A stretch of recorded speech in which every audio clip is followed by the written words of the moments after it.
All right, we're back. We are back, and it's time to sort of well, I say close the chapter. It's still very much going on, but as far as this prediction thing goes, let's get some more meat on the bones. Uh, so the top four. Who knew my Man United would be so charitable and start handing out 3 points to everyone, which kind of wasn't our fault.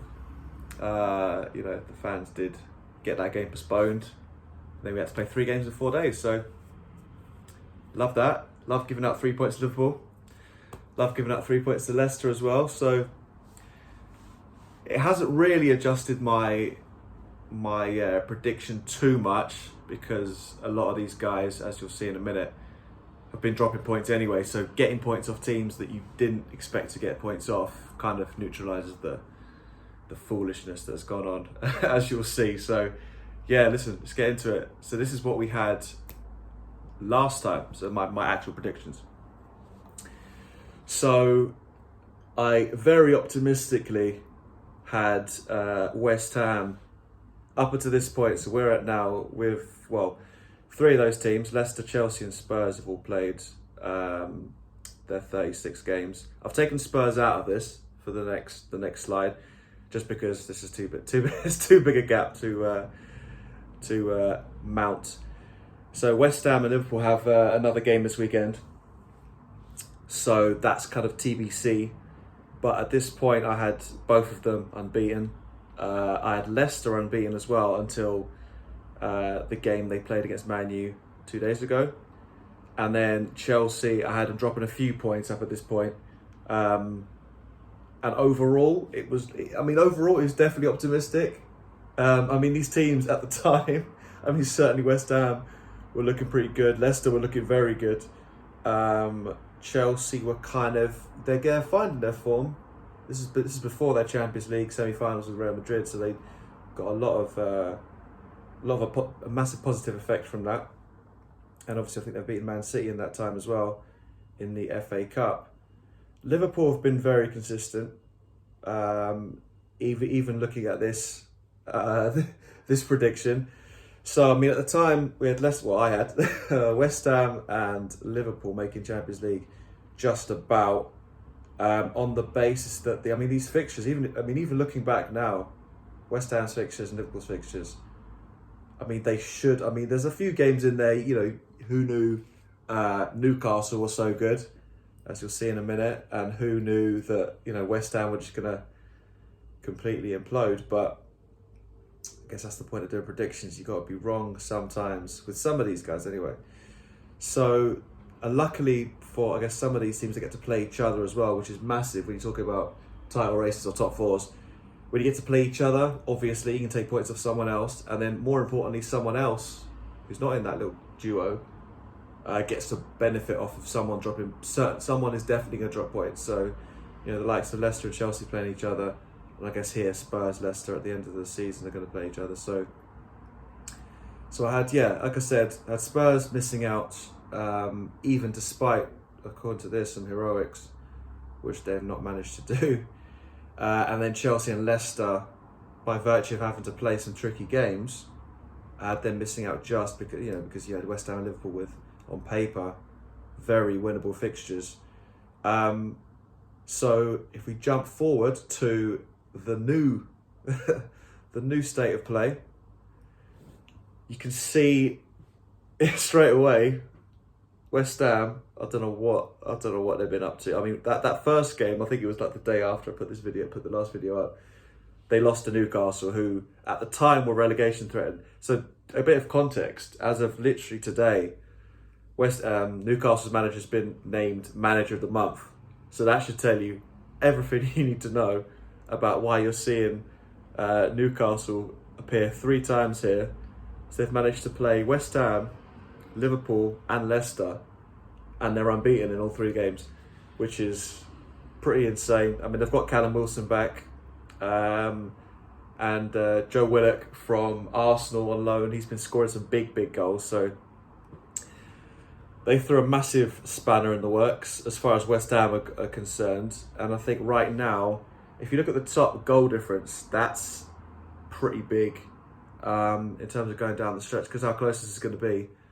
If it goes down to goal difference, West Ham are not going to get there.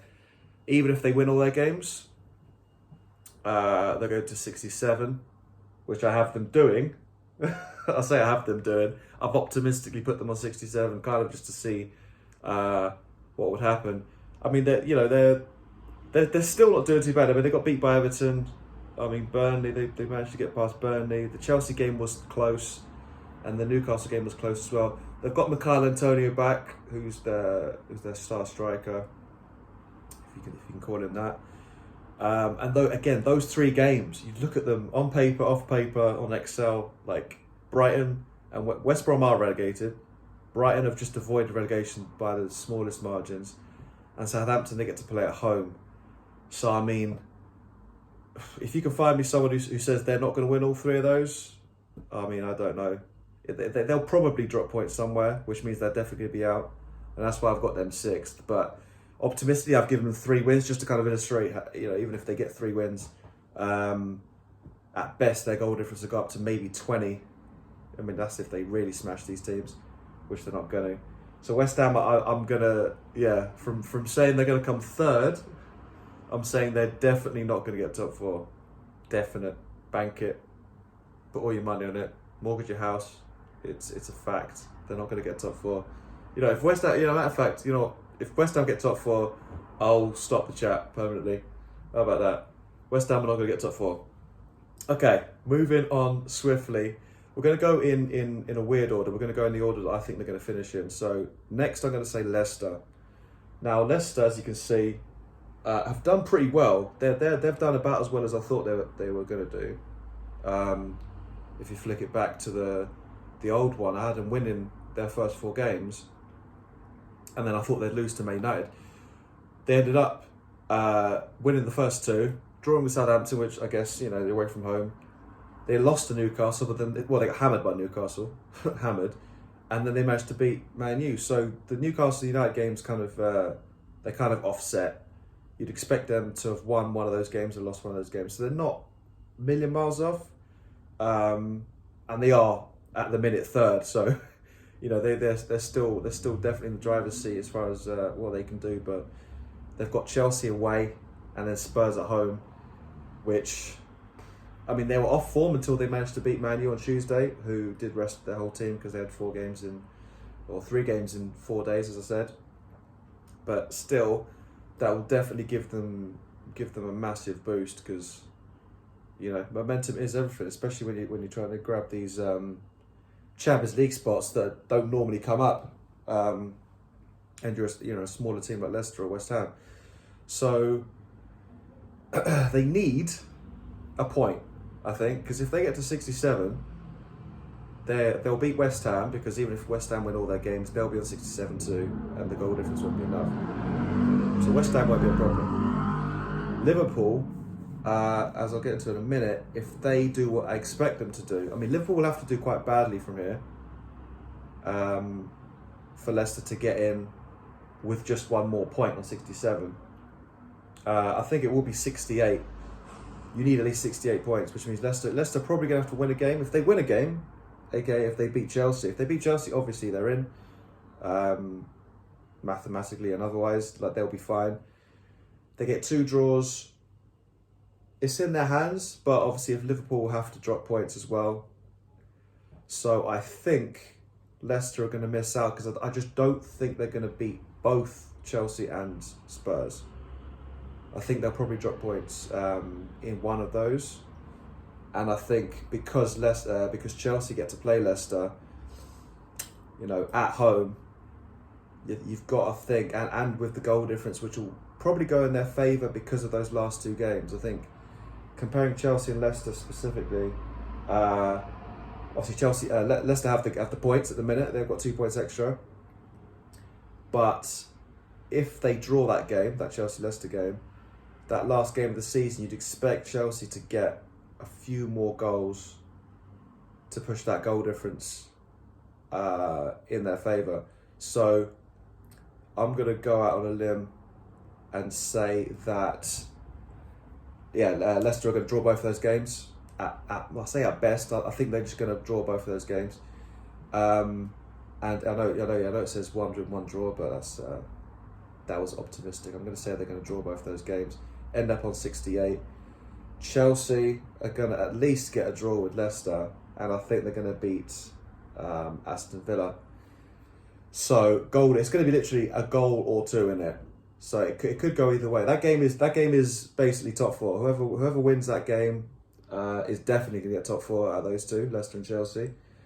Loser can still get there if they win the other. I mean, if Chelsea lose that game, they're in big trouble, because Liverpool really should get up to 67 points, almost worst case scenario. So yes, it's a massive game, and they obviously play in the FA Cup final this weekend. So this particular game is next week. So this weekend they play each other in the FA Cup final, and then they play each other in the top four final essentially next week. So I'm gonna give the edge to Chelsea, just because I see them getting, just about getting over the line, and I think Leicester, despite beating Man U, we're in a bit of a slump. I mean, that could go either way. That could literally go either way. As close as it looks, and it's gonna be a goal in on goal difference, which is as close as it gets. I'm definitely gonna say it's gonna end up. It's in Liverpool's hands at the minute. I mean, that's no stretch to say, but it's definitely in Liverpool's hands. They're the ones who, I mean, again, if you look at those fixtures, I mean, West Brom, they're relegated again. So, but it is away from home. You never know. Burnley are tricky. Burnley have been playing quite well actually lately. So you never know what's going to happen there. It is Liverpool, and then Crystal Palace at home. Chasing top four. You got Klopp. You got all the players. It'd be difficult for me to see them not getting at least 7 points out of that. Which, I mean, if they get 7 points and Leicester beat Chelsea, then it's going to come down to the last game, and then I think Liverpool could get that goal difference. If you look at how close that is as well, if Liverpool end up in maybe like 24 goal difference, Chelsea going to be about to win. Listen, this is all going to come down to goals. So all these predictions between these three teams, it could literally be any two out of these three, for the reasons I've outlined, namely goal difference. But I mean, games between each other, obviously Leicester and Chelsea could be a massive game. Can Liverpool kick on from beating Man U last night? As you see in the blue there, I mean, I say Liverpool and West Ham both need 3 wins. That Liverpool don't need 3 wins as much as West Ham do, obviously. But you're going to need to get 3 wins to definitely have some breathing room. I mean, if they win all 3 of those games, obviously Leicester and Chelsea can't both win both their games. So, one of them's going to be clear and the other one isn't. So it's stupidly close. It is stupidly close.